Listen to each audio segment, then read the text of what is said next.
सुप्रभात मंडळ. आज सकाळी जेव्हा मी उठले तर मला बाहेरचं वातावरण जरा क्लाउडी दिसला. म्हणजे आजही आपल्याला धूळ आणि वारा ह्याच्यासोबत सामना करायचा. म्हणून वातावरण खराब होण्याआधी आपल्याला दूध आणायला आज जावं लागेल. आणि थोड्याच वेळात इथे तपतपती ऊन दिसली आणि भर वारा धुनात मी उडून नको जायला म्हणून मी माझ्या बॉडीगार्डला माझ्या सोबत नेलं होतं. म्हणजे माझ्या टकलू हाय. आणि एक गोष्ट तुम्ही जाणवली आहे का?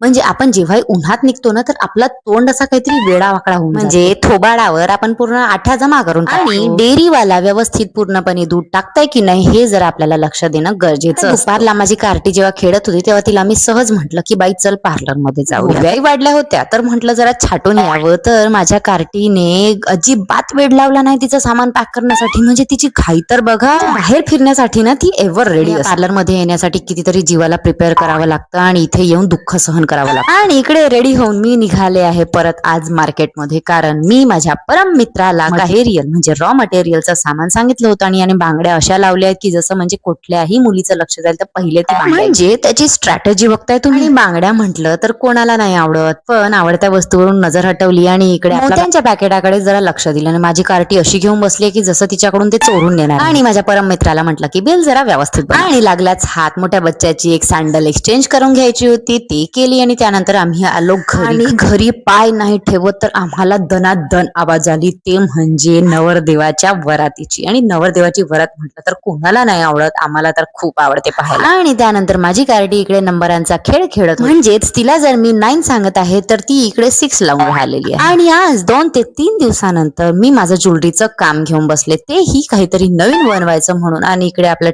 टाळकावरचे केस उडताना मला दिसून राहिले. आणि म्हणून डोक्यावरचे उरलेले केस पुन्हा झडू नयेत म्हणून त्यांना चांगल्याने बांधून घेतलं. आणि त्यानंतर बसले मी माझं काम घेऊन. आणि हे आहेत काही झुमका पेस ज्याचं मी काहीतरी हेवी इयरिंग्स बनवायचं असं विचार करते. आणि त्यासाठी माझी कार्टी इकडे फुगून बसली आहे.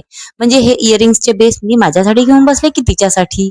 म्हणजे बघा माझीच वस्तू मला तिच्याकडून एक एक करून मागावं लागलं. म्हणजे या छटाक भरा पुऱ्यांची कितीतरी दादागिरी असते यार. कसं बसं तिला ते एक बेस मागितलं आणि त्यानंतर मी माझं काम करायला बसले. तर तिथेही हिचं इन्व्हॉल्वमेंट जरा जास्तच असतं. म्हणजे मी तर हिला सहजच टकलू हवी. पण खरंच मला हिची कधी कधी भीती वाटते माझ्या सामानाच्या बाबतीत. कारण माझं सामान ही नुसती घेत राहते आणि इकडे तिकडे फेकत राहते. या बेसला आपल्याला एक एक करून असे काहीतरी स्टोन लावायचे होते. आणि ते पूर्णपणे आपले स्टोन म्हणजे झुमका असे काहीतरी रेडी झाले आहेत. आता यांना होऊ द्यायचं आहे आपल्याला सेट. तर हे झुमका उद्यापर्यंत तर सेट होऊन जातील. आणि यासाठी आपल्याला नेक्स्ट स्टेप काय आहे ते उद्या बघूया.